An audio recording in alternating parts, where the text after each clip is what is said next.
Good evening, everyone, and welcome to tonight's Final Fantasy IV Free Enterprise race. I am Great White Hope, and joining me on commentary for tonight will be Dipwood. Hi, I'm Dipwood. Hi. Hi. Also, hi. I am looking forward to this because we have four excellent racers being featured. We have Vitasia, the Benjinator, Neon Gray, and Invenerable. And tonight's flags will be an interesting set. They are known within the community as being very similar to the Highway to the Zenith Zone League qualifiers. If we have a moment, we can summarize them. It will be a standard trying to find the crystal and a path to Zeramis. The key item spots will be randomized. And the significant difference will be that the No Free Lunch 2 flag will be on, which means that it will make some bosses that were normally vulnerable to status effects no longer that way. So we'll add some challenge. Yep.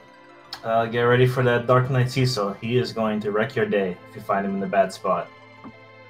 For those of you who are new to Final Fantasy IV Free Enterprise, welcome. And what this game does is it turns Final Fantasy IV into a randomizer. It randomizes characters you start with. It randomizes, in this case, key item locations. But it does so with a little twist. What it does is it allows you to start off with the Enterprise airship, hence with the name Free Enterprise, thus turning the game into somewhat of an open world game. So, which completely changes where you go. Oh, and we are getting started. Yep. Although, alright, Benjinator is also going. Well, we are getting started with Rydia and Sid, and a hook. The hook is one of the two items you can use to get underground. So we will see where this takes everyone. Oh. And we know that Baigen, the boss that's normally in the Baigen spot, is one of the lunar bosses. The lunar bosses are the ones with those with that star overworld sprite. Right, and it looks like N2 doesn't change any of the moon boss behavior, so they're still going to be the same fun moon bosses everyone knows. Correct. Invenerable opening up by heading to the item shop, while Vitasia's looting Damsian. Invenerable, I think, is going to do some shopping here, having found fire bombs, which would make a lot of bosses significantly easier in the early game. So Vitasia appears to have skipped the Baron looting entirely and went straight to Damsian. And they got the Bahamut as well, so now that Kydia is going to clean house. Yeah, Bahamut, all Vitasia needs to do is get a few levels for Rydia, and she will be able to just tear through some early bosses. I think I understand what Vitasia is doing. Vitasia's going to Damsian first to probably go to Eblin Cave and get a third character really quick. Yes, also, since we're on the Elite Qual flags, all the shops have really good stuff, so checking the shop in Baron right away won't help you that much because you won't be able to afford anything. So if you go hunting for items first, then by the time you come back to the shop, you'll probably be able to afford the Stardust and Gaia drums that are usually plentiful in these seeds. No, Vitasia, I guess, is going to the Antlion Cave. So I suppose Vitasia is simply getting the hovercraft cutscene taken care of in case this is a hook seed. Yep. Also getting those levels on Rydia. And with Sid just with his wooden hammer can easily take out the boss at Antlion most of the time. So no reason to continue looting if you think you can take him. Well, we have Neon, who will be the first to climb Mount Hobbs and seek out a third character, while Benjanator is the first to investigate the Village of Mist, I believe. Yeah, it looks like he picked up an Ogre Axe for Sid, but Vitasia looted an Advent armor in the Antlion Cave, which means that if Sid is equipped with that, he's going to do a ton of damage to pretty much everything. Or could equip it on Rydia, and as soon as you can use Bahamut will just one-shot most of the bosses for a while. Neon has found Yang atop Mount Hobbs, but has also found Ashura. Ashura is a tough boss to fight early on because she will heal herself if the heads come up on certain letters, or not certain letters, but certain faces.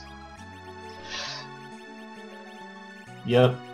Not as tough since you got Sid and you got some damage items, but could still roll pretty badly and end up with a longer fight than you expected. It depends on if the Cure 4 head pops up. If the Cure 4 head pops up, then you're in trouble. Yeah, it looks like Neon Gray is trying to brute force this fight with Sid and all those damage items, and he got it. Well, we have at the Antlion Cave CPU. Yeah, unfortunately, Rydia doesn't quite know Bahamut. Not enough mana to cast, but with Sid, this boss shouldn't take that long. I don't see any. And chat is going ballistic because I believe that Batasia has found an adamant armor in Antlion Cave. Yeah. So if this is a hook seed, then that will make things significantly easier. Yep, adamant and Bahamut. It's pretty good. Also, I think I was wrong with Invenerable finding fire bombs in Baron's shop. I believe it's the big bombs that are the good damaging item. Yeah, unless you have a high HP party, generally you want to use the other types of bombs. And by the time you have enough HP to even use the lit bolts and fire bombs, then they really become obsolete by then anyway. Most of the time anyway. Neon Gray is doing some shopping in Kaipo. Man, I haven't seen these flags in a while. So many powerful items.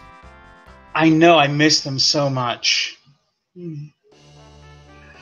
Antlion Cave yields the Legend Sword, so while the key item is more than worth it. More than worth the dive. Well, remember, this is K1, so it's always going to be a key item, right?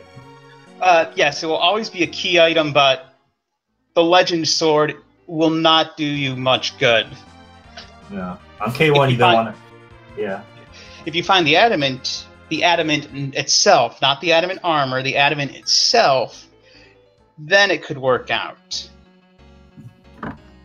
Yep.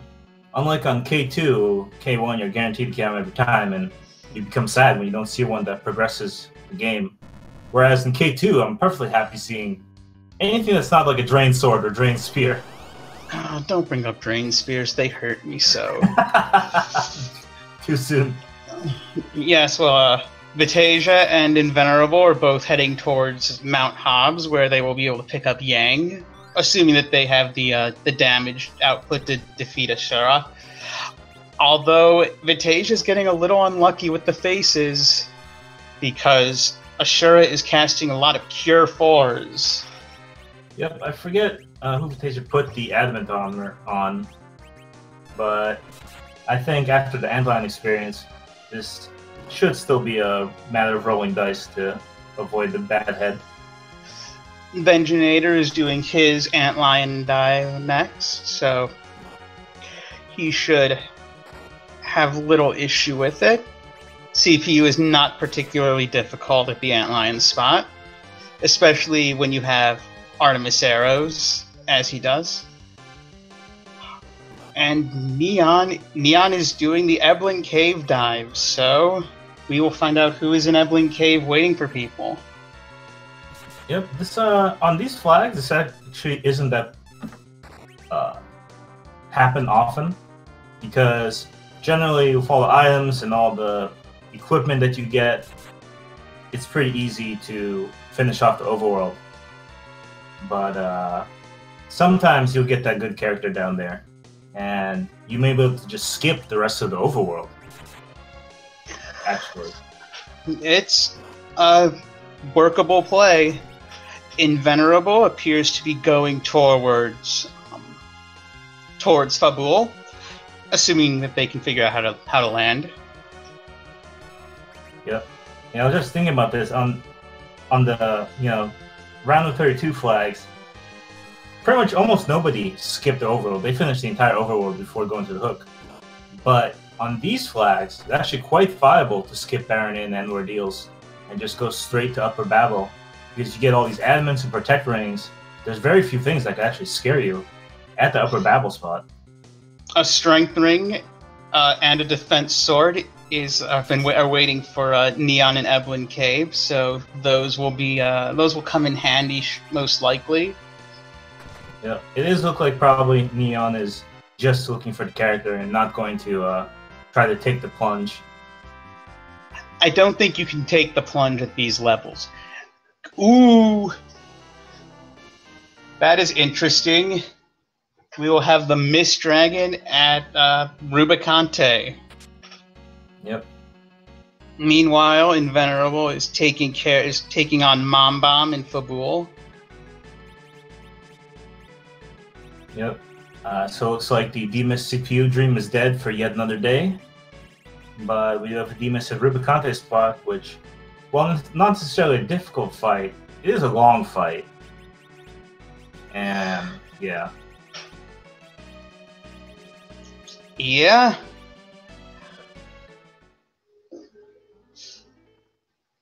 So Mom Bomb is taken out, so we're about to see what that Fabul item is.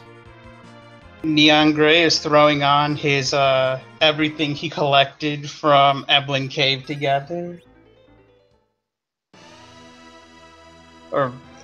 Everything they collected from Ebling Cave together. Kane getting the defense sword and the strength ring. Sorry, what did Venerable get from Fabul? A rat tail. Well, that luckily having a rat tail with the hook means that you can head to Adamant Cave for a key item. I wonder if that is the play Invenerable will do. Yep, probably right after looting up Dwarf Castle. Second tiara. Another Bahamut.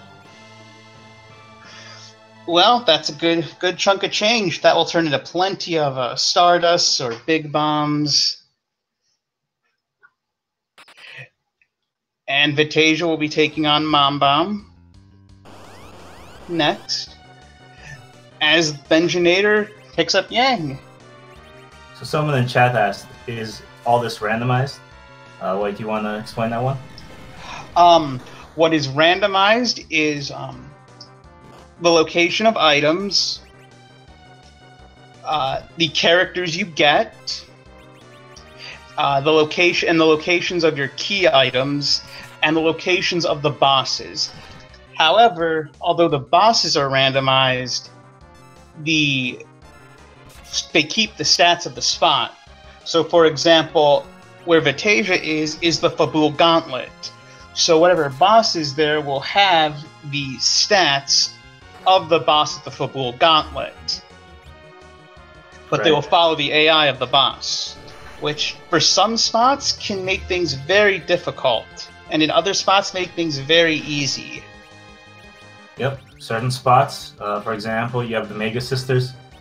You could have an attack spell being cast on one of the members before the wall is up, due to the weird speed mechanics in some of the spots. Invenerable picked up an Avenger in Silveria, which will come in very handy later on. Magma Key from the Rat Tail. So it looks like this is not a hook seed. It is not. But this might mean that Neon Grey is the only person who might get Kane. Because now that everyone else has the Magma Key and will have it, they'll see no reason to go down there.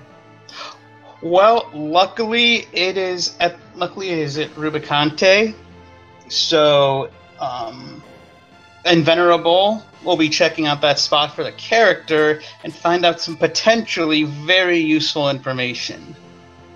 Yeah, Mist Dragon. I think this, between these four racers at least, it might come down to who's going to check for that character and see that Mist Dragon, and who's going to actually go for it.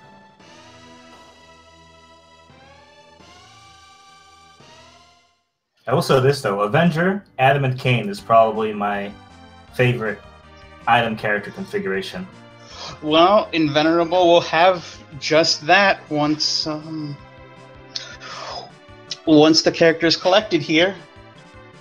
And Neon is finally diving through the Antlion Cave. They will be very unhappy about the Legend Sword, but they will be very happy about that Adamant armor. Yep, I think Avenger, Adamant Kane is a go on Neon Grey's stream, so all the early bosses are going to fall very quickly now. For those who don't know, the Adamant armor is the best armor in the game. Not only does it have a massive defense value and magic defense value, it also has gives you an plus 15 boost, I believe, to all of your stats, massively increasing your character's speed and damage output, no matter who they are. Matasia will pick up the Magma Key, and presumably Benjunator will be heading that way once this Bahamut hits, really. The Bahamut only hit one bomb. Bahamut must have been cast. I must have missed that Bahamut was cast while the Mom Bomb was still one piece, which means that the Bahamut only targets one of the bombs. Should still have little problem winning. Yeah, any sort of fights that involve transformations definitely should wait until after the transformation is finished, otherwise weird stuff will happen.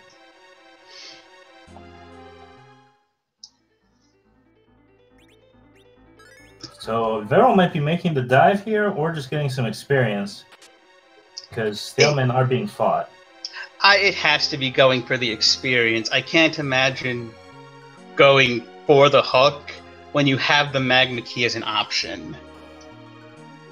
True, but it is missed. Even knowing that Mist Dragon is there, the damage you'll be taking is so huge, even with Adamant armor.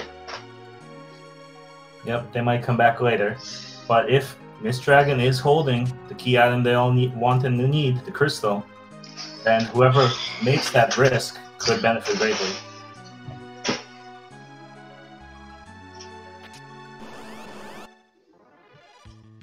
But yeah, nobody has gone towards Hob, what was that place called? Ordeals and Baronin yet.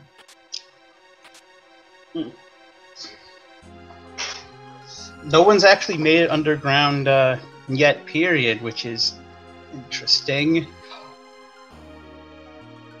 Yeah, despite having the Magma Key, no one has dipped underground to check out the free item at Fame March. And on these flags, actually, people generally don't dive Tower or Sylph Cave without the appropriate items as well. because there's a decent chance that you'll get those items before you need to go down there. And I apologize. I thought Neon Gray had the magma key. They did not. Nope. But we'll have it soon.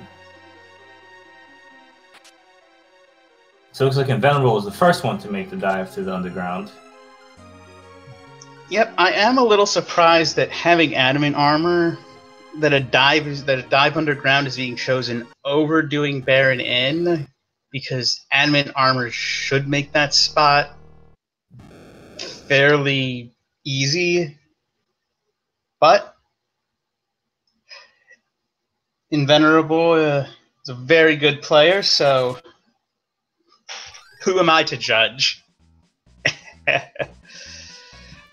Sometimes you make a gamble, and we will see if it works out. If Baron Inn is, for example, the spoon, then it could be just a huge waste of time to do that fight. Yep. Also possible that since you get so much money in these flags that you can buy all your sirens right away and just get all your shopping out of the way so that you don't have to do anymore. So that when you finally go back to these towns, you only have to visit the shop once and then pretty much never come back. That's true. And speaking of sirens, Invenerable has found them in Tamara. Yep. Over on Benjamin's stream, Mysidia has the moon veils, which are very rare on the League flags that we've been playing. But we'll comment here. Moon veils grant your character wall, and as long as that wall is standing, you have physical blink, which can make some bosses more or less free. In fact, Mist Dragon free. Yep, Mist Dragon generally hits pretty hard at the Rubicante spot, but with all these protect rings and adamant armors, I don't see anyone having trouble if they decide to make that risk. It looks like no one wants to make that risk yet. It looks like they want to continue hunting for key items. Usually on these flags, people will avoid grinding as long as possible to get the 10 key items, and then they'll do their grind. And that will make the rest of the game much faster. Oh, the physical immunity lasts through the entire battle, not just through the wall. I stand corrected. But I wouldn't know that because the wall lasts so long that for some battles it feels like it lasts forever. So Sand Ruby at Feymarch. That could be a character. Did anyone check the spot? I believe Benjinator. I know that Kaipo has been checked. I do not recall who is at the Sand Ruby spot. Yeah, I missed that as well. We may find that out through Vitasia, though. Right. Looks like Benjinator is taking the dive. It looks like it's Odin. Oh, I see. You probably skip Baron because it's just a Sid dupe. So, even less reason. Although Shura on Invenerable's stream there, if there was no white mage to be found anytime soon, Rydia could do some white magic by rolling the dice on that Ashura. You can cast Cure 4 on everybody, or Life 1, I believe. I do love myself the Ashura gamble. According to chat, Sand Ruby is Rosa. We'll see if that's right. And it is. That is definitely Rosa. In my view, the most powerful character in the game. Pretty much if you have Rosa standing and anybody else, you can beat the game. Yep. And with a white mage, everyone is likely has a go mode party if they find the crystal. I suspect that the first person to find the crystal will just drop whatever they're doing, grind, find the pass, and go for it. Well, Vitasia's going to be fighting Tella, by the looks of it, at Baron Inn, while Invenerable will be collecting Rosa, and be most likely be heading back to Fabul to talk to Sheila. Oh, Vitaja's not doing the fight. Doing a little more shopping, maybe?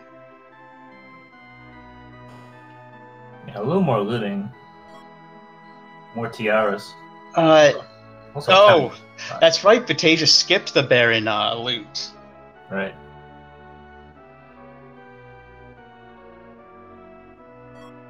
Although there wasn't anything particularly amazing there, so wasn't much lost. Oh, Benjinator, I missed it.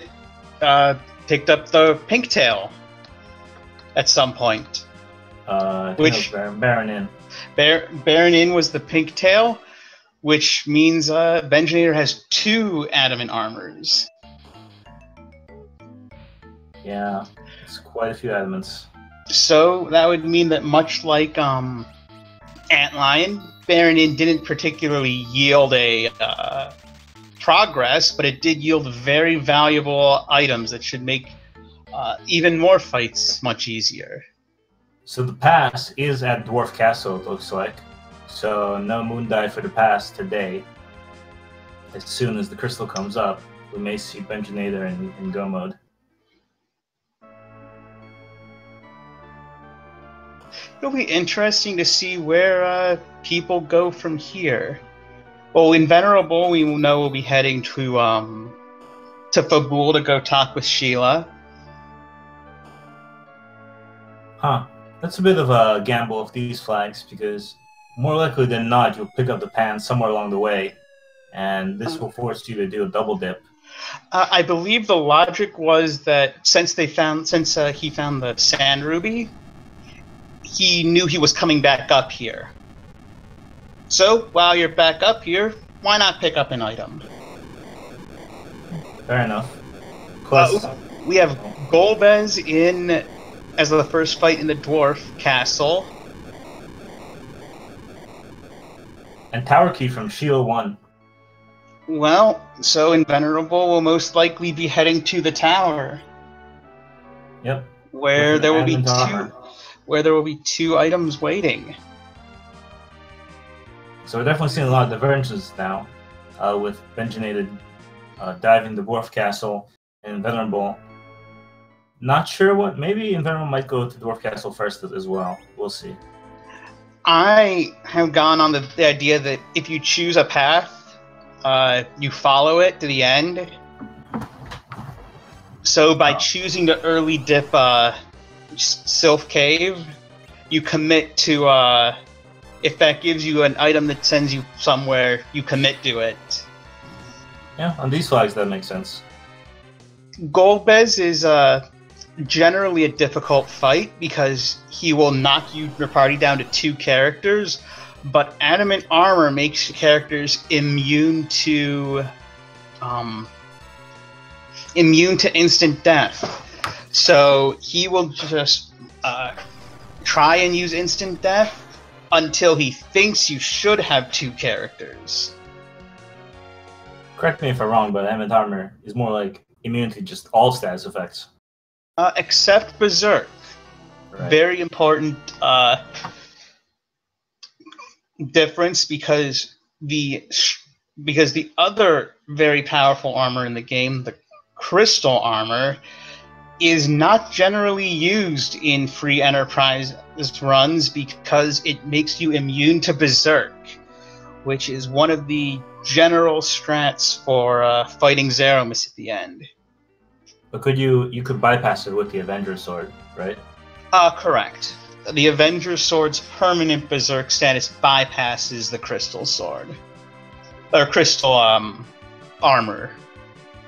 So we're about to get the last possible character from Benjinator, perhaps?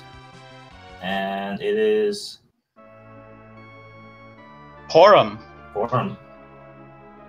So Benjinator may still want to replace that Tella. And yes, Trenton in his chat is correct. Crystal armor is very valuable to find because you can sell it for a lot of money. Yep. Although on these flags you have so much money that you might actually use it sometimes I think only in this situation where you have the Avenger or you're doing Reflect strats. Actually, does Reflect work if does Star Veils and Wound Veils work when you have Crystal Armor? I don't know. I've never tried it. I can't imagine it would make you immune to it, but it could. And Invenerable is doing a mini grind. Getting a few easy levels from these eggs. This is one of the most common ways to grind a bunch of levels.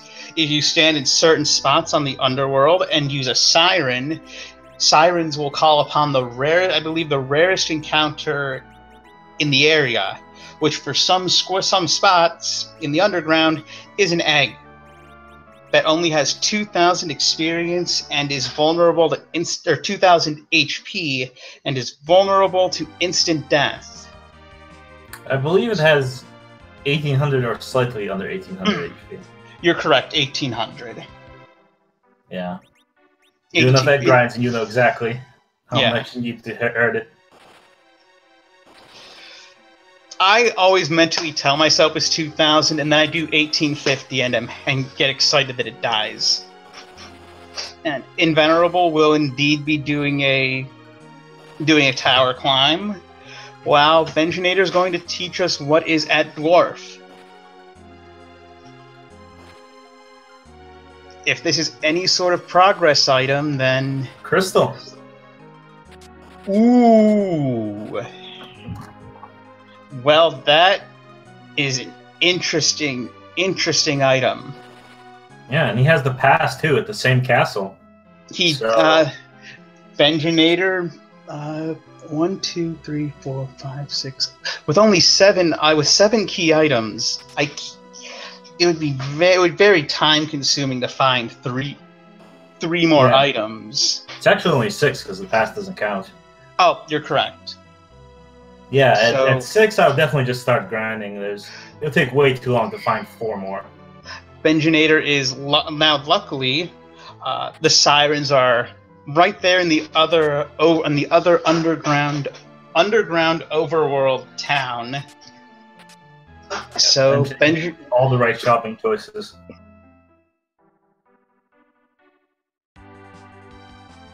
So Benjinator is very far ahead at the moment, and Invenerable's gamble is sadly not going to work out.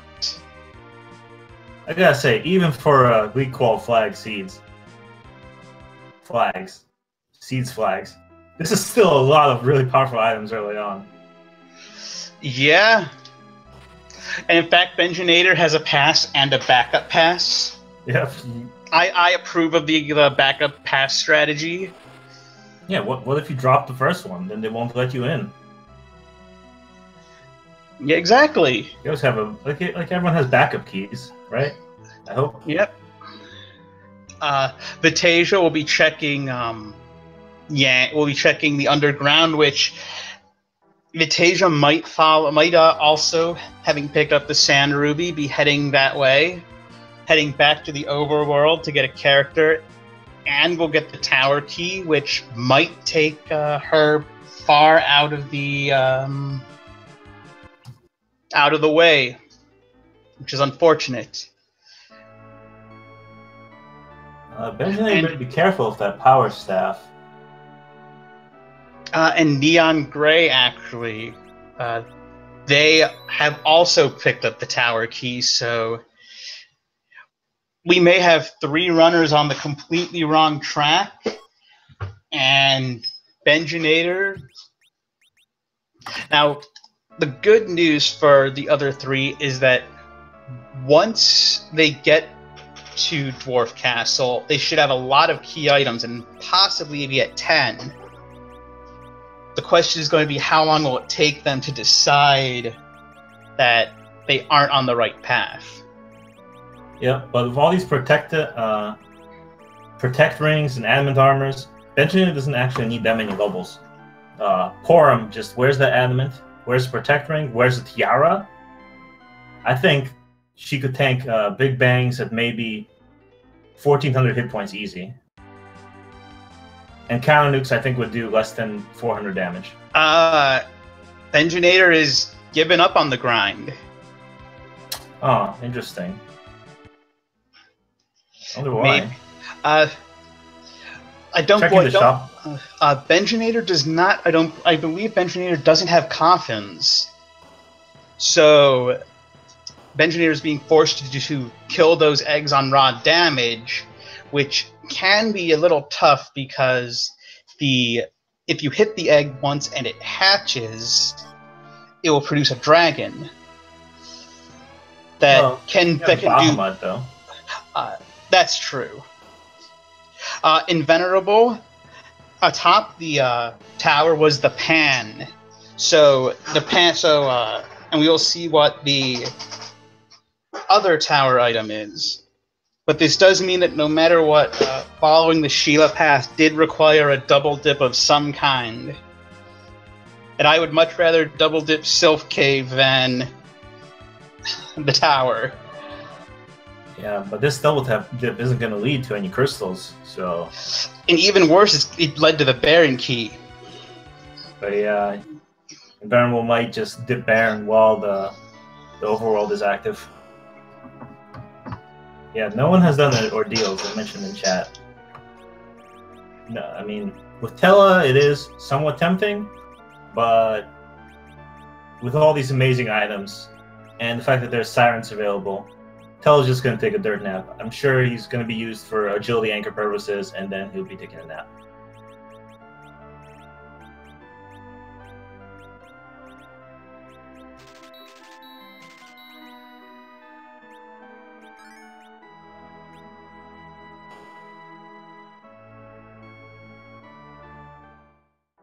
White, you still there, buddy? Yeah, you're a little robot-y. That's okay. So looks like Batasia's doing some grind too. I really like doing the mini grind. Admittedly, maybe not on these flags, but a few levels can take a battle from being challenging to being able to safely win. Well, especially if you're diving tower. Very rarely do I not see someone do some sort of grind for a tower, because the boss on top there could be rough, especially since they didn't do hooks, so they don't even know who's up there. Oh, Benjamin does something behind a bunch of coffins. Spends all his money, clicks roughly 5 more times with no money just to make sure. Very excited.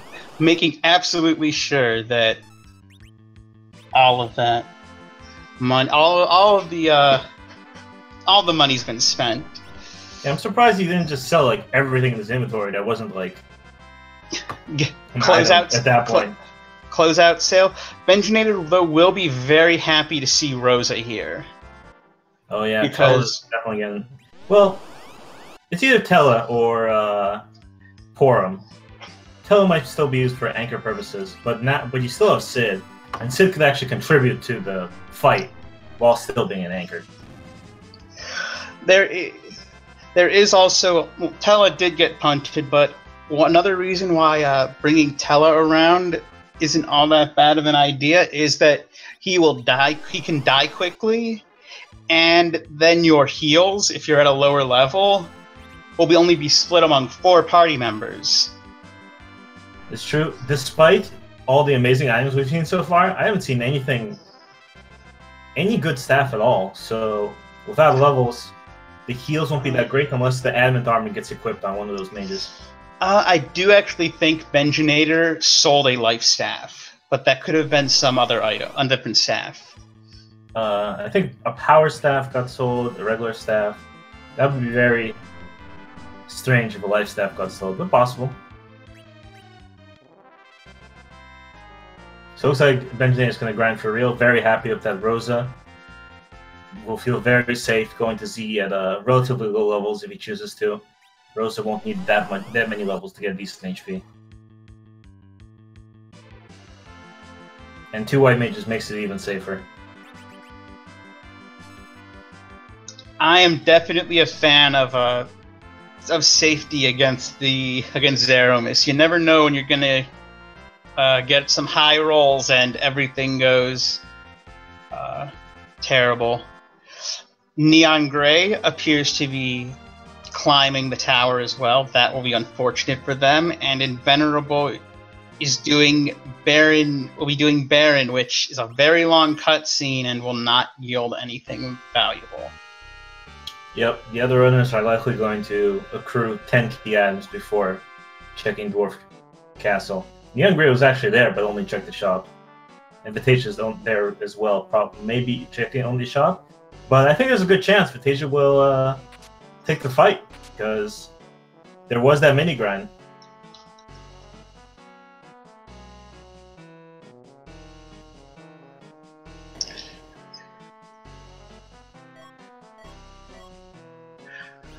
We'll see where Vitasia goes.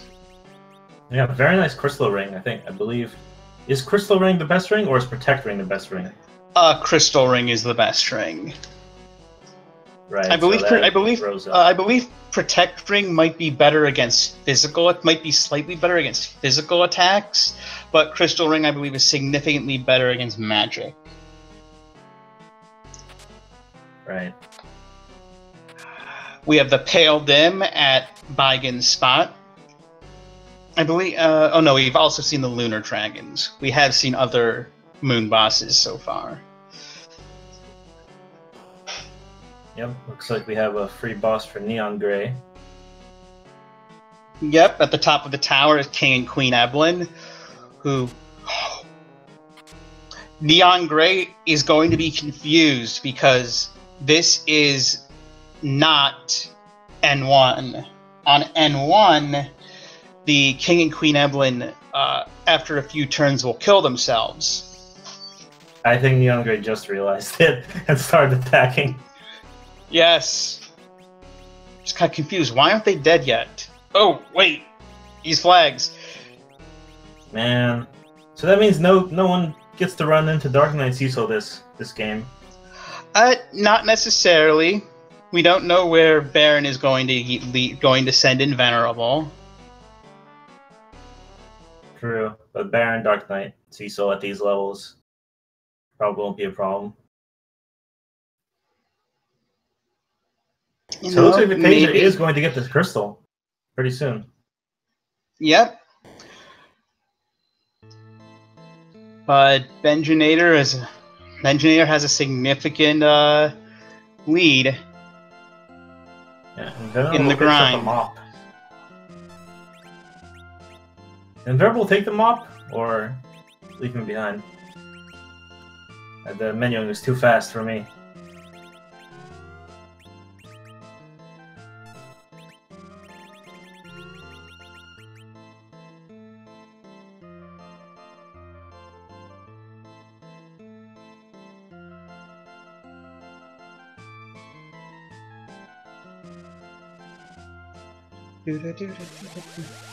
Come on, Baron, give us the Twin Harp.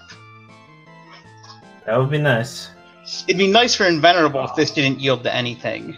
Earth. Ooh, the Earth Crystal. That's another rabbit hole.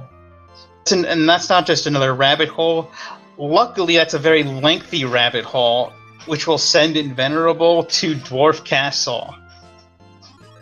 So, yeah. Invenerable with 10 key items is going to take on Dwarf Castle, and will have a much faster grind than Benjinator, but I believe Benjinator might be done with the grind before Invenerable starts his. At this rate. But we will have Invenerable and Vitasia with the crystal at similar times.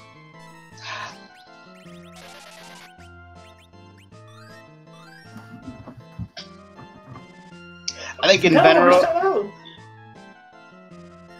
Oh. Huh? I don't know.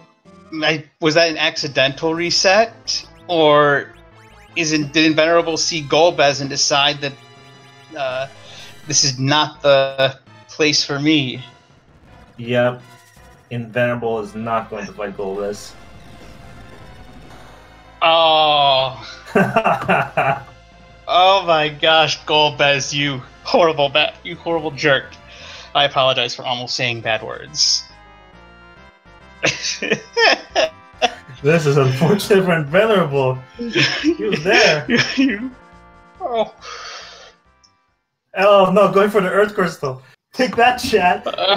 Then I'll try other things before going there about rabbit holes. Nope. Rabbit holes we go.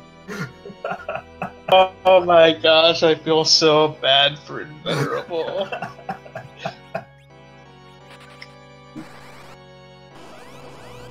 Yep. So Neon Gray is doing the pan, Potasia's fighting the dolls, and Benjinator is, I'd say, maybe like 80% done of his grind. And what happened is Invenerable went to Dwarf Castle, saw that the first boss there was Golbez, and noped out of there. Dwarf Castle is where the crystal is, so going anywhere other than that is wasting time. Yeah, I mean, you definitely need to do the cost-benefit analysis there. And it's not necessarily a bad idea to skip Golbez whenever you see him. And even so, though, with, I believe, 2 adamant armors, he's not that much of a threat. He is a waste of... He could be considered a time waster, though. Indeed. Yeah, I don't know. It's just one of the decisions you make. If Earth Crystal is relevant, because it is part of the chain that Invenerable chose to do, which means if there is something good at Earth Crystal, Invenerable would be feeling good about being the first one to find anything. But unfortunately, just one of the first places you unlock in the underground happen to have the crystal. Well, there are 5 items it could be, and 2 of them yield lengthy progress. So there's a 40% chance of... There's a 60% chance, at least, of Invenerable heading back to Dwarf. Yep. On the bright side, since... did Invenerable dive Eblin Cave for the character?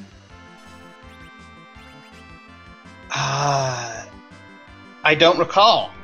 Oh, yeah. I think everyone has. Oh, Invenerable has Kane, so yes. Right. Okay, so Invenerable knows that Mist Dragon is in Upper Babel and would not check the moon under any circumstances. I don't think Invenerable would check the moon, period, over choosing to just go deal with Golbez. Ah! Ninja has been abandoned.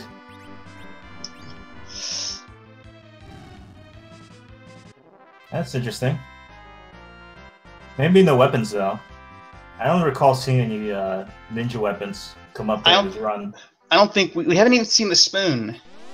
Yeah, no spoon, no Masamunes, no Murasames, no ninja. Probably no point.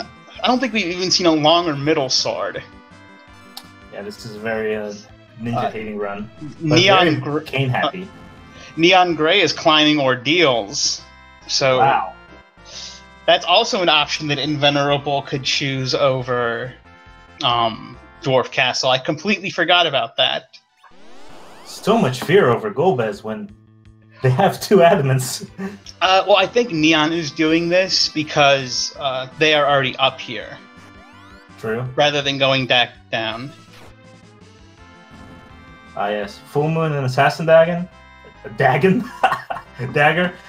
are good edge items, but like on these flags when all the other characters have so many better weapons, it's almost not worth it. Oh, yes. I know we've seen a full moon. Yeah. That's true.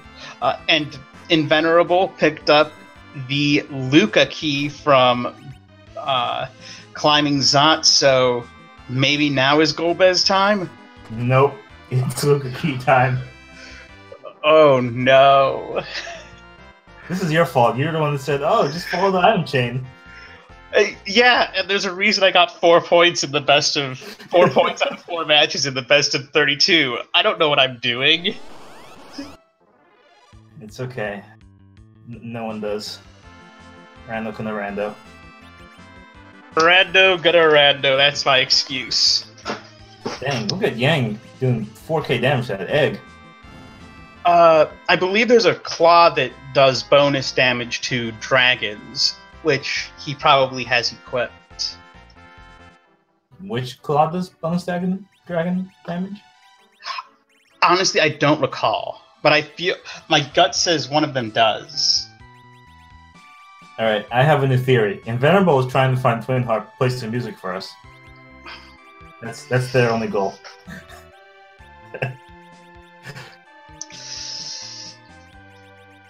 Benjinator is messing with his equipment, which might mean we are heading towards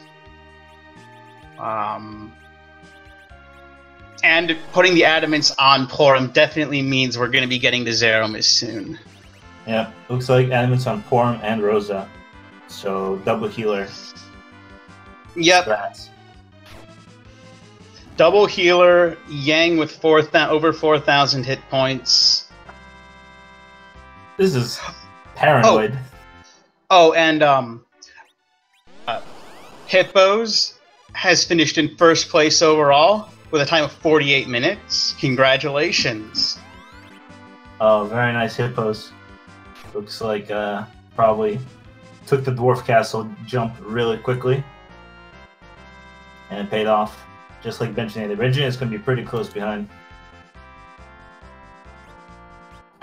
And Invenerable found the Twin Harp at the in the Luca Cave, and based on the fact that the boss is being fought, it almost certainly means that we're going to be getting some music.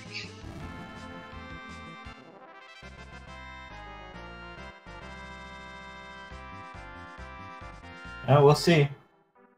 Invenerable definitely has to be memeing if Twin Harp comes before Dwarf. I'm just saying it could have. I think at this point, Venerable, I think, is committed to this path. Yeah, that's fair. Meanwhile, the normal Adamant was atop Ordeals, which combined with the Legend Sword can create the Excalibur, which does no good. No, I haven't even seen Cecil. Although I will say this, 4-person race, maybe you won't go down these chains or these rabbit holes as much, but when there's a lot of people in the race, it could be the play, the low percentage play, that gets you the win. Well, we're going to find out who Zeromus is this seed. Yep, any bets in chat?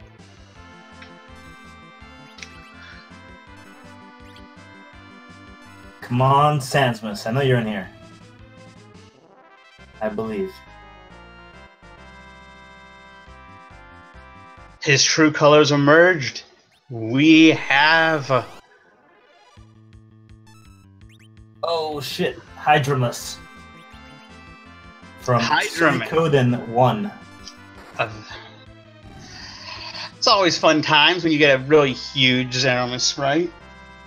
One of my favorite games of all time.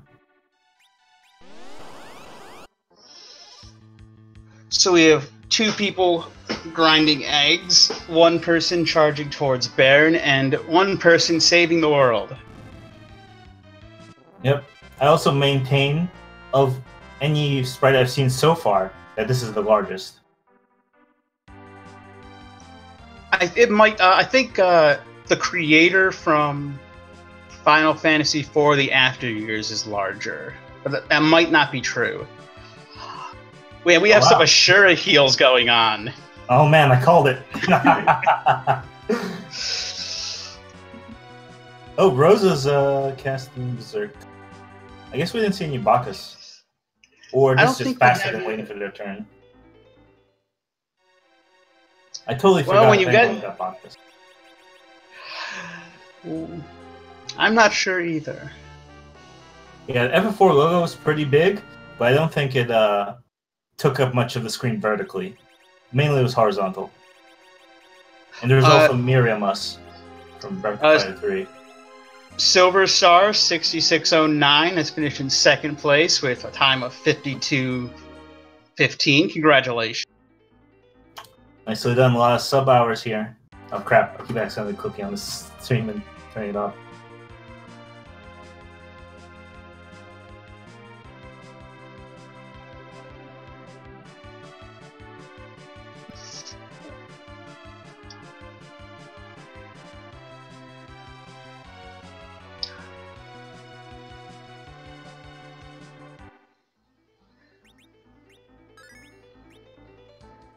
Do you know who's actually running the stream, like broadcasting it, and if they can hear us? Oh, it might be Cyclone, right? Restream 6.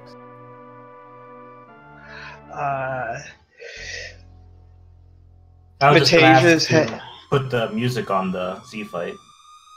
Oh, and Vitaja is heading towards Zeromus as well, having completed their grind. So, if Benjanator slips up... Yeah, although with adamants on both the healers, pretty safe. You say that, but if I can find a way to screw things up, I have confidence that anyone can. Really actually survives the nuke there. Oh. But this Big Bang might be probably as nerfed. Even if it isn't with all the adamant armors around. Oh yeah, that was nerfed, but it didn't matter. Yeah, really did a job anyway. She threw a silk web. Virus. What's going on? Is Z faster than normal? That's a really fast virus. Well, Yang is in the middle, who is probably one of the faster characters in his party. Hmm. Oh, and we got 3 quick finishes. Shamstron finishes in 3rd place with 53.48. Zilch in 4th with 54.23. And Schmitty Games in 5th with 54.40. Congratulations to all 3 of those racers. Yep. Especially Schmitty, who accidentally dot quit instead of dot dunning, and then had to fix it. Yeah, I think if you're using the live split function, there's like a way to accidentally quit the race instead of doing the split, but it's fine. I generally just type a done in there and just keep the window closed until the race is over. And just press enter. Neon is doing Golbez now, so Neon is on the right path. And Venerable doing everything but Dwarf Castle. If it Venerable heads towards Evelyn Cave next. Alright, Miss Dragon. Exactly. Perfecto. Oh no, the reset. Doesn't want the adamant. A little... Almost picked the wrong save there. I've done that. Perhaps a pre-grind save, maybe.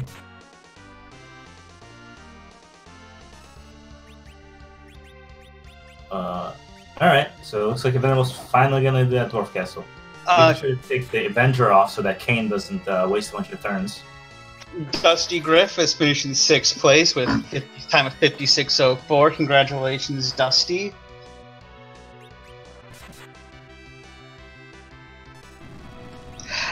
This Zeromus fight for Ben is going very slow. Yeah. Especially with, well, he put both the adamants on the healers, so the damage healers aren't doing that much damage. And Yang... And having Yang as your middle character is also not helping things. I don't know, it's just a theory. I didn't see the agility numbers, but it definitely feels like the Yang's agility numbers are off. Because this is like happening really quickly. Look how fast that Big Bang was. There was one like turn. Yeah. Well, I think part of it is that his other damage dealer is Sid, who you would much rather have in the middle than Yang. Yeah, the thing about agility anchors, excluding the Zeromus fight for a moment, is you still want him to be your slowest character. Like, maybe, yeah, the relative agility of Zeromus will be good if you have, like, 42 agility on your middle character, but Sid's still going to be slow as a snail in that fight. And it's just Yang and Sid, so Yang is really the only one getting, like, any real attacks off. So Vatasia might go for a snipe here. It seems unlikely, but with Kane putting out all that damage, it's three big damage dealers and a better anchor.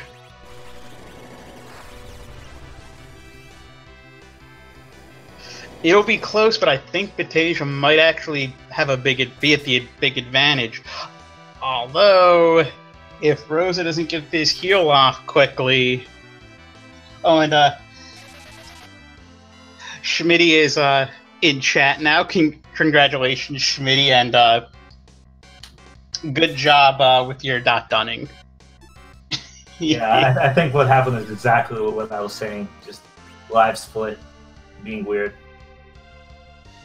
So yeah, Vatasia is making up for a lot of lost ground, but Benjanator did start the fight much sooner, so I think Benjanator's going to have a small advantage here.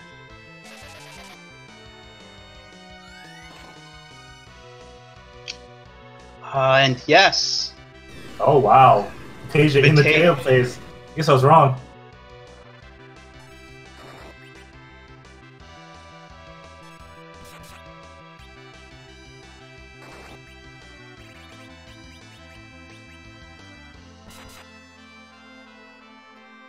We should be seeing a flash. There we go.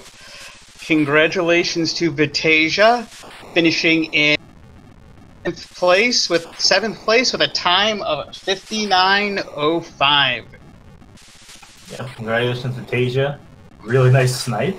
Started that fight much later than Benjanator. But with the Sid anchor and Avenger Kane, always count on Avenger Kane. He is the MVP of every game. That is a good point. Avengers are very powerful. Yep, I think I got my first sub-hour on these flags with Avenger, Adam, and Kane. Neon Grey and Invenerable have both picked up the crystal in this case. But Invenerable has a lot more levels than Neon, so we will see what happens. Invenerable is actually, I think, heading straight to Zeromus. And Benjanator is in the Meteor phase. Yep. Yeah, when Benjanator finishes, if he likes to do an interview, I would like to find out what Yang's agility was. Benjanator should have this finished up shortly. Yeah, definitely a quick seed. It looks like Neon Grey did actually pick up Fu at some point. I was too busy looking at the top fights and then noticed. Yes, I think Rydia got dropped for Fu by Neon. That's a good call, because if you're going to see low levels, it's much nicer to have someone actually up. And you can do hybrid reflect stats to make that fight go a little bit faster. There we go. Benjanator has done it. Benjanator has finished in 8th place with a time of 101.01. And Kabuto Zero has finished in 9th place with a time of 101.21. So congratulations to the both of them. Yep. We will see if we can get Benjanator and Vatasia in here for interviews. So it says they're waiting on the bot. I don't know what that means. Oh well. So it looks like Neon Grey is doing some grinding to round out this party's levels. But Invenerable had already done the grind and is going straight for Z.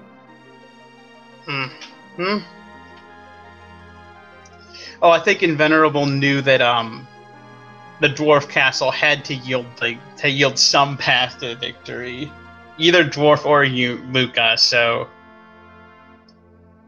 makes sense. I think Invenerable reset out of the Adamant, and Mist Dragon. I'm not sure what Mist Dragon would have led to. Is this like a full 17-17? We will see. I think, excluding Luca Castle and Mist Dragon, that would have been 17. So Venerable did almost everything. And still got the Z at a pretty reasonable time. Well, Invenerable did do Ordeals, which would have been the Adamant. And right, then... So the only two left would have been Luca Cave and Harp. Oh, Harp. Harp and Mist Dragon. One of those would have been the Spoon, and one of them would have been the Darkness Crystal. Oh yeah, I forgot. Harp was from Luca. Right, so specifically didn't give us any music. Shame. Shame. Alright, but this Z fight is gonna go pretty well. These levels aren't too high, but with Adam Armors, it's really not a big deal.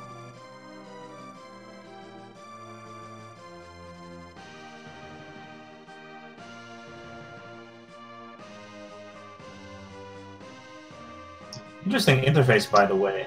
Looks like the key item section has been condensed to 3 lines. Take up less room.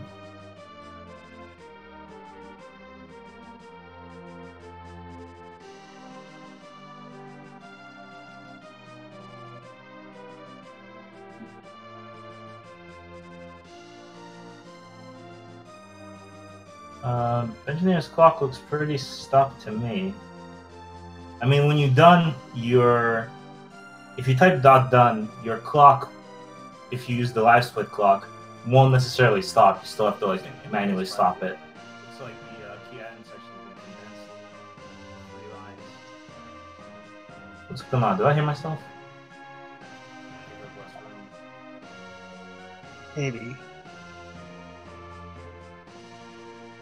Congratulations to Choco Sura, finishing in 10th place with 104.39. Yeah, incidentally, I'm rooting for Choco Sura in the 17-20 play-in match. As the only 9-point person there, I'm hoping for Choco. I'm definitely hearing some sort of echo.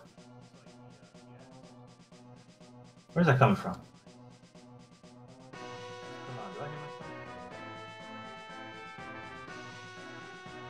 Strange. Congratulations to Choco Sura, finishing in 10th place with 104.39. Well, that's interesting. What happened? Did we break things?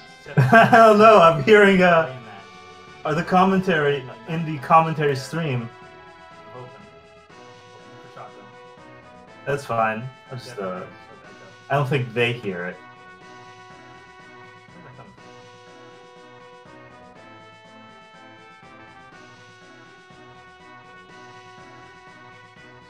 Oh wait, no, yeah, they do. They just turn on the speed gaming stream.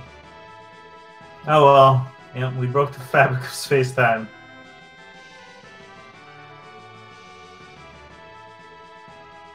Well, that's interesting. What happened? Did we break things? I don't know. I'm hearing the commentary in the commentary stream. That's fine.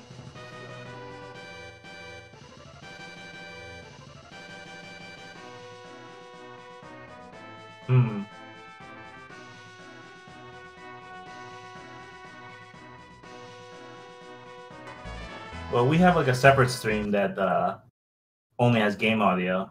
Like we don't hear ourselves. At least that's how it's supposed to be. No, I think what people were saying is that Vitasia was.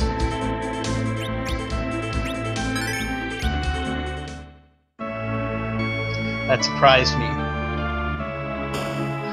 It's fine. Oh, Mateo face for Invenerable. Wait. Oh god. Did I bounce it? Media. Congratulations to Salty Fruit. Fry, maybe? I think that might be how it's pronounced. Finishing in 11th place for 106.24. Congratulations to Invenerable, having saved the world in 107.10 in 12th place. Simbu, only 9 seconds behind, 13th place, 107.19. And the Dr. Spin, 107.35, 14th place. GG to everyone. Yep, well done. I miss speeds this fast. Did I say speeds? Seeds. Oh, hello. We finally got people. Oh, hey guys. Hey, Ben and Vitasia. Vitasia and Invenerable. No, there's maybe not. I think we just had the Avengenator in here. Congratulations on saving the world. Oh, thank you. GG. Yeah, that was a good seed. That was one of the slowest Z fights I had, but I kind of figured because I had like 2 white mages with adamant armor that I was gonna be okay. You know, you weren't really in much danger. It's just it went really slow between the adamant armors. I think Yang being in the middle, but you did the early dive for Dwarf Castle, and that paid off excellently. I love it when gambles work out. Yeah, I was kind of thinking the same thing. I had some adamant armor, so I figured, well, you know, and I had radio with Bahamut, so I was like, I think I could probably handle Dwarf. So I did that. I kind of briefly was going to start grinding, but then I wanted to check the surface to see if anybody was good at San Ruby spot, but you know, didn't really pay. Or, well, it did, actually. I got Rosa because of it, so it worked. Okay, I believe also in here we have Vitasia. Congratulations, GG. Yo, guys, thanks so much. You just breezed through the Zeramis fight. You made a comeback. Oh yeah, I'm gonna have to go back and watch it. You know, I had 3 frontline fighters, and I know I had Avenger with Kane. So between Kane, Sid, who you know I didn't have any decent armor with him, and I didn't find hardly anything for Young either. I just kind of let them zerked and let him rip. I wasn't worried. Rydia survived a whole lot longer than I expected. I just kind of let her take a dirt nap, and just kind of let it roll. Yeah, you entered the fight later than Benjinator, but the Avenger Kane really made the difference. Yeah, and on my way, because I only had the 1 adamant armor that I got in Damcian, so on my way, once I was finished with my grind, I stopped for that pink tail for that 2nd adamant, and I already had the 1 adamant on Rosa, and I'm like, you know, Avenger Kane needs a little bit of love here, so I put it on him in order to help him out, and it made the difference apparently. You know, I totally wish I had found Kane. That's one thing I didn't do. Yeah, he was in the cave. Like I found Kane because we got the hook right off the bat, and I'm like, oh god. And then we found the magma key in Fabul, so I'm like, you know what? I'm gonna go just check who the character is, see if it's a worthwhile character, and then dive out. And then I saw Demas there, and I was just like, oh god, oh crap. So I'm like mentally preparing myself to have to dive back into Upper Babel for Demas. And I'm like, you know what? Okay, I can run around a little bit here. I'm gonna do I turned in the Sheila item, and I'm like, okay, I'm gonna do Dwarf Castle, hoping for Fusoya. Do the tower because I got the tower key, and then if either of those panned out, I wasn't going to follow any more fetch quests. I was going to go all in on Demist. And then Dwarf Castle ended up being the crystal. I was like, oh, well, let's just grind it. Yep, I at least no one on stream attempted to go for that Demon's gamble, even after grinding. I guess if Dwarf didn't pan out, it could have been the play eventually. Yeah, I got a little bit nervous with that Golbez fight at the beginning of the Dwarf Castle, and I'm like, okay, you know what? This is why you buy the safety Star Veils and Moon Veils. I only got him off on 2, but luckily Rosa had the adamant, so she could throw some life potions around even before Golbez's entire process was done. So, I mean, I had my entire party back up by the time I was dealing damage to him, which was really nice. Yes, I'm a big fan of Adamant Armor Rosa. Just Rosa in general. So long as she's alive, you've got a shot at the fight. Rosa is big. I'm a huge fan of Rosa myself. She's like the most indispensable character and the first target for Adamant Armor if I have it. You never really notice it until you run a few fights with Forum, and you realize that those few hundred hit points really make a difference. Oh man, I don't know what it was. I was getting really lucky with the Big Bang damage rolls because I mean I nerfed the first one, but the second one was completely unnerfed, and Rydia still survived the second one. I was like, what is this damage going out? I felt really super lucky, even though I was just kind of using Rydia to throw out some support tier 2s. It was a fun seed. That early crystal. It's been a while since I've had a sub-hour seed, and it feels good to shake that rust off. Yeah, just watching these flags after doing all of the like league qualifier flags and other sorts of wacky weekly races. It was nice to watch. Like, hey, treasure chests can have really, really fun stuff, and I can use J items. And I don't need to go to the moon to find the Baron key. Yeah, these flags generally are, I would say, very newbie friendly. Like, it's difficult. I mean, not the N2 part.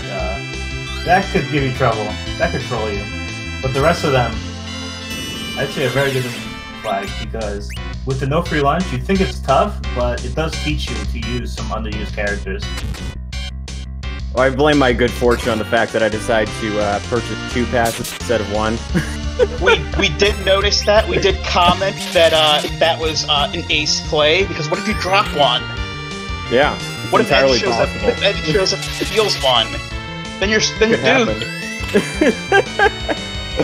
I had a feeling I did that, and that wasn't confirmed until I went like, oh, I did get this. And I have to say that I was really hoping that Miss Dragon at Rubicant was gonna be important. I don't recall if you dove Evelyn Cave, Ben? No, I didn't at all. Actually. But yeah, everyone who went there for a character saw the Miss Dragon burn a character. So we were I think me and Dipwood and chat were kind of hoping that was going to turn out to be important. Yeah, that would have been that's a bad spot to have your dragon in. And on one hand it is, on the other hand, at least you know where the Miss Dragon is. Oh sure, yeah. It could be King and Queen Ablin spot where it's still not easy, but you're also never gonna check there. Unless you go crazy. Did Evelyn Cave also have the Bacchus? I don't think we saw Bacchus finds. Okay, yeah. I feel a little bit better because I was diving and I was like, were there Bacchus finds of Vitasia? Because I don't think you used them. I think you were also having Berserker cast. Yeah, I mean, I only had 1 black hole, so it was nice, and Avenger Kane really minimized it, and Sid had no decent weapons, so my priority really was getting Yang berserked, and then, I mean, Sid, sure, because I don't want to waste time menuing with him, but no, I never found Bacchus finds. I found 1 in a treasure chest somewhere. Yep, which is why the double white mage play that I saw many people employ is very good on the no Bacchus dudes. Yeah, it just seemed to make sense to me because otherwise I wasn't going to get the damage output that I needed. I mean, I wasn't doing much damage in the first place, so... I really thought about taking that Porum, but and this is weird in this randomizer. I felt a weird sort of loyalty to Rydia at that point in time. It's like, man, you just grew up. Early Bahamut did massive work for me, so I felt I didn't want to ditch her. It's like, man, just finish the game out with her. Yeah, I call this the Night Deal effect. Keep Rydia no matter what. Yeah, I'm sure that everyone who was unhappy about starting with Kid Rydia, the moment they found that Bahamut, they went, okay, I'm fine with this. That makes all the difference. And congratulations to Neon Grey for finishing with a time of 1:17:22. 18th place. With a comment of, what the hell was that? Throwing some shade. All right, I'm going to go ahead and take off. Thank you guys for commentating. Thank you, Tracker, for tracking, and Speed Gaming for doing its thing. Thank you guys so much. Enjoy the rest of the night. You too. Thank you for running. I'm going to check out as well. But I'll see you guys later too, and thanks for everything. And welcome to Neon Grey. GG. Hey. What the hell was that first Zero fight?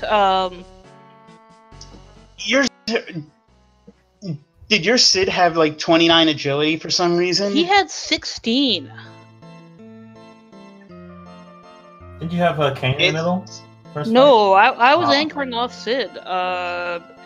Sometimes Sid just does. Sometimes Zeromus just wants you to just says, no, you're losing. Yeah. I demand you lose. I've heard there's some weirdness with Top Slot, which is where Kane was the first time, and he had like 50 agility, which maybe the proportion there did that, because you all saw that. He was moving literally so fast I could barely get anything done. This was a night where we had multiple fast Zeromuses. What's the plural of Zeromus? Zeromai? Could be, yeah. Zeropods. Zeropods.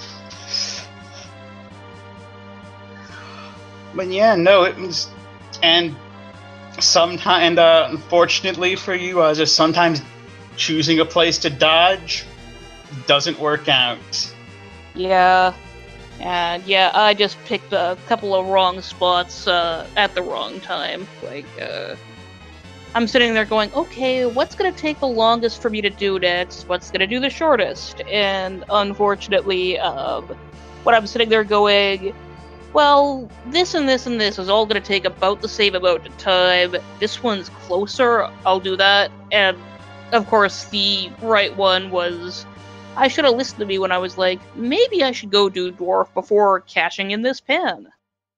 That would have been smart. I was not smart. You know, that's how it is. That's how the rando is gonna be. Sometimes you make plays like, this seems like the right play, and then no, yeah. And you lose all the time on it. Oh yeah. I mean, otherwise, I'm pretty happy with how everything else, went, aside from the results. But, no, it was a nice fun seed. That's what's most important. I like getting that Adamant Avenger Kane online, basically before I got into any fight except for the first, and that's always fun times.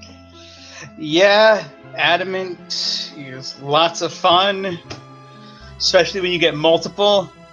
I need to play more flags like these because I miss getting lots of adamant armor. I miss opening. I miss opening chests and finding, things that completely change things. Yeah. Oh.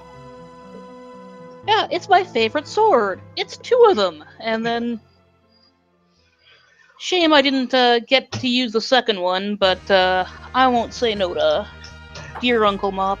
And I think between all 4 of our featured runners, Evelyn Cave featured the only person who could even use a sword. I don't think we saw Cecil anywhere. He was on the moon or something. Or maybe he was in maybe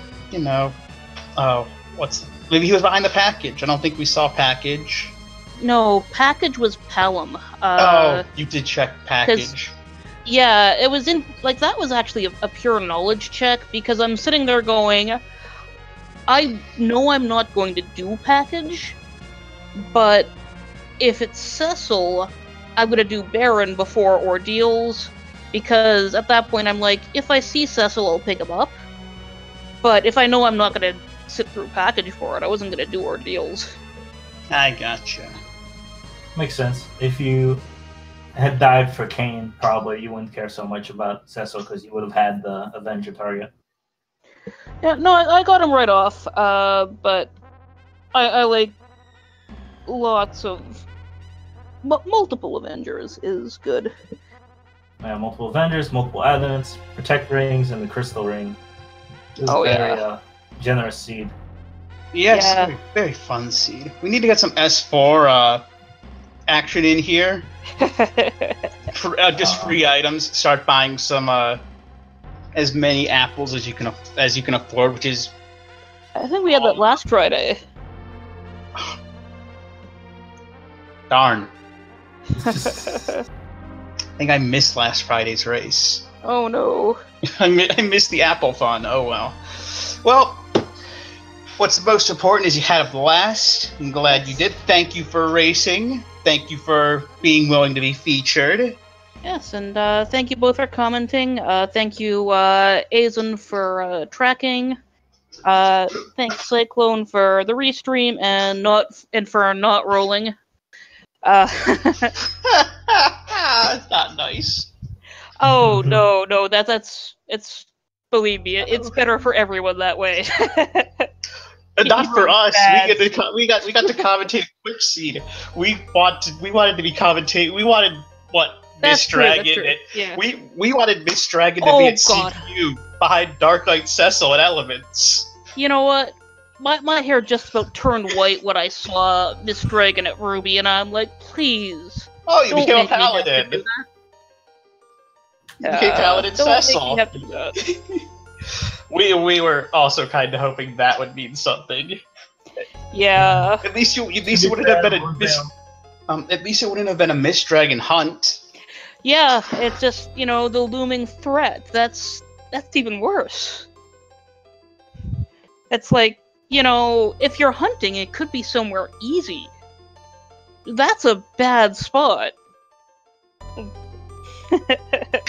Well, it was a lot of fun. It was my first time doing commentary for Free Enterprise. I've been looking forward to it, and luckily it was a blast. Oh, glad that went well for you. I'm looking forward to catching the VOD and just seeing how you both have done. I think it's your first time out, both of you, isn't it? Yes. Oh, whew. Oh, that's cool. I was hoping Dipwood was going to carry me, as it turns out he didn't know what he was doing either. Damn. Oh, I'm sure you did great. Oh. I will clear out then, and thanks again, everyone. Yep.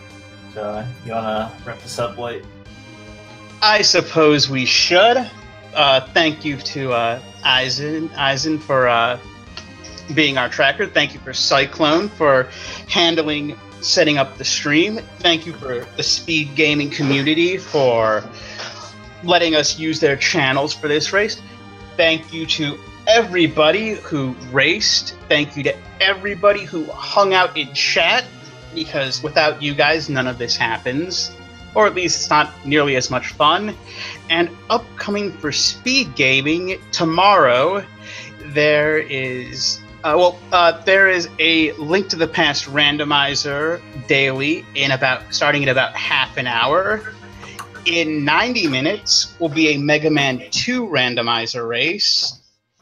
Tomorrow at 4 p.m. Eastern will be the losers final in Legend of Zelda Link's Awakening DX and an Ori randomizer race.